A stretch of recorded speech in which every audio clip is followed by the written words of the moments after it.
किस तरह की मांग है? सचिवालय के कर्मचारी जो डीए की मांग है वो उनकी जनून है। सरकारी कर्मचारी जितने भी हिमाचल प्रदेश में हैं उनका डीए 12% हो चुका है, लेकिन पिछली सरकार ने जितनी भी देनदारियां हैं और जितनी भी सरकारी कर्मचारियों की लायबिलिटी है वो हम पर थोपी है।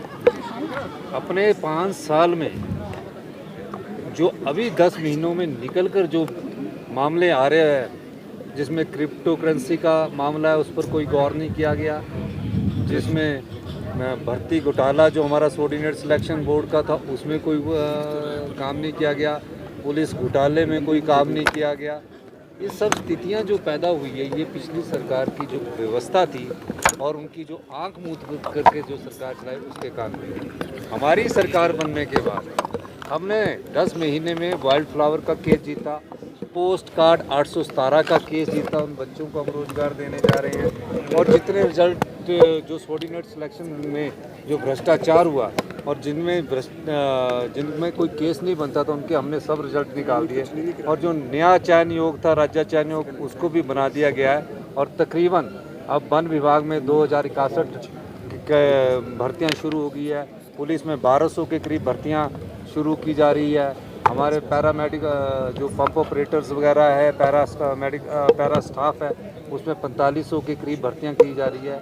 तो हमारी सरकार जो पिछली सरकार की जो घोटाले है उनको भी खोज रही है और जो लोगों के पैसे फंसे उनको भी लोगों तक पहुंचाने का कार्य कर रही है।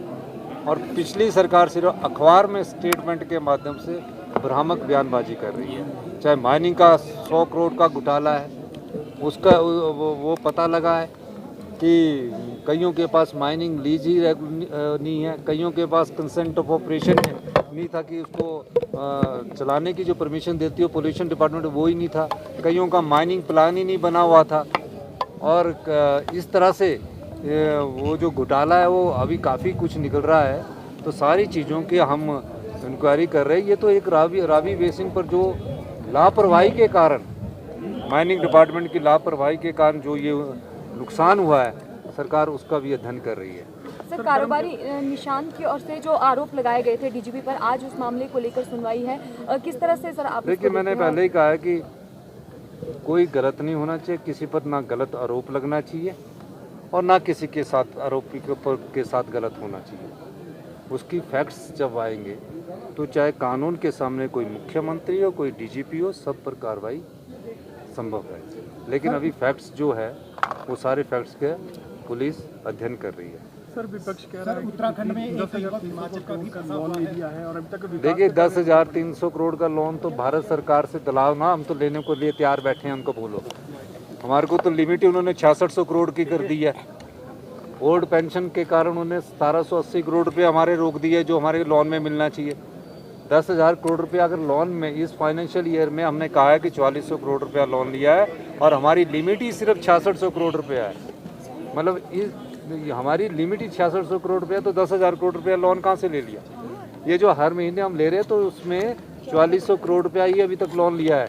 अगर वो 10,000 करोड़ दिलाएंगे तो सरकार उसको लेने के लिए तैयार है। उसमें आप हमारा फाइनेंस मिनिस्टर सीतारमण जी के पास जाइए और हमें दिलाइए। हम तो मांग कर रहे हैं, मैंने तो चिट्ठी भी लिखी है कि दीजिए हमें। सर, उत्तराखंड जो टनल है उसमें हिमाचल का भी एक मंडी का हमारे यहाँ ये है कि वो मंडी का और जो हिमाचल के अलावा जो देश के और भी बेचारे वहाँ टनल में फंसे लोग हैं, श्रमिक है, सुपरवाइजर है, उन सब की सकुशल घर वापसी होनी चाहिए। काफ़ी दिनों से फंसे हुए हैं और मुझे लगता है कि भारत सरकार और SJVNL और जो सड़क बनाने वाले हैं वो मेरे ख्याल आज या कल तक उन सब लोगों को सकुशल घर वापसी ला देंगे। सर, इसके अलावा जो विक्रम ठाकुर उन्होंने कहा है कि 100 करोड़ की बात कही जा रही है, जो माफी की बात की जा रही है, तो उन्होंने कहा एक तो आरोप साबित किया जाए और मानहानि नहीं तो कोई अगर बोल रहा तो उसमें उनको करना चाहिए मानहानि का दावा। प्रदेश के मुख्यमंत्री के तौर पर मैं बोल रहा हूँ कि अगर उसकी रॉयल्टी और कोई देखा जाए और जो जिनको क्रशर चलाने की अनुमति नहीं थी उन्होंने कैसे वहाँ क्रशर चला दिए। पोल्यूशन कंट्रोल बोर्ड से ना कोई अनुमति ली गई, माइनिंग प्लान कोई अप्रूव नहीं था तो उन्होंने कैसे क्रशर चला दिए। ये मैं कोई एक ही सरकार की टाइम से नहीं कह रहा हूँ, मैं कह रहा हूँ कि ये पिछले काफ़ी सालों से चला हुआ है। आप और इस सब चीज़ की जानकारी तो हमें अभी पता लगी। और जो क्रशर की जिसकी लीज़ पूरी है, उसमें ऑपरेशंस की उसको परमिशन है, उसमें अगर उसकी लीज़ पूरी है, उसका माइनिंग प्लान अप्रूव है, तो हमने किसी क्रशर को रोका नहीं है। ये क्रशर हमने जो रोके थे, इसमें हमको जब रिपोर्ट्स आई कि बड़ी बड़ी पहाड़ियाँ काट दी गई है और उसकी लीज़ ही अप्रूव नहीं है, उस आधार पर हमने ये किया था। तो इनके ऊपर कोई कार्रवाई भी होगी, पेनल्टी? और देखिए, अभी तो सब लोगों को हमने कहा है कि अपने कागज़ पत्र पूरे कीजिए और उस कागज़ पत्र के आधार पर उद्योग मंत्री आपके जो क्रशर है उसको करेंगे। लेकिन हमारी रॉयल्टी जो हिमाचल प्रदेश के राजस्व में आनी चाहिए वो पूरी आएगी। उस संदर्भ में हम कई और माइनिंग डिपार्टमेंट में व्यवस्था परिवर्तन करने में लगे हैं। पहले 7 रुपये मीट्रिक टन वो रोड़ी जो थी उसको क्रश किया जाता था। अब हमने पिछले कल ही फैसला किया भी 5 रुपये मीट्रिक टन किया है, तो उससे भी हमारा रेवेन्यू काफ़ी बढ़ेगा। और मेरा ये मानना है कि हमें जो माइनिंग से रेवेन्यू है वो 400-500 करोड़ रुपया साल का आना चाहिए। इसको 1-2 साल लगेंगे सिस्टम को सेट होने पर आएगा जी। कर्मचारियों ने 5 डे वीक की मांग की है सर। देखिए, 5 डेज वीक का भी मैंने आपको अपने भाषण में बता दिया। विचार करेंगे सारी चीज़ों को। कर्मचारी परिवार के सदस्य हैं, इसी सचिवालय से वो योजनाएं निकालते, इसी सचिवालय से समाज के कल्याण की योजनाएं निकलती हैं। सबका सहयोग लेकर और आपके लोगों के बारे में भी हमारी सरकार सोच रही है। सब प्रकार से हम इस पर आगे बढ़ेंगे।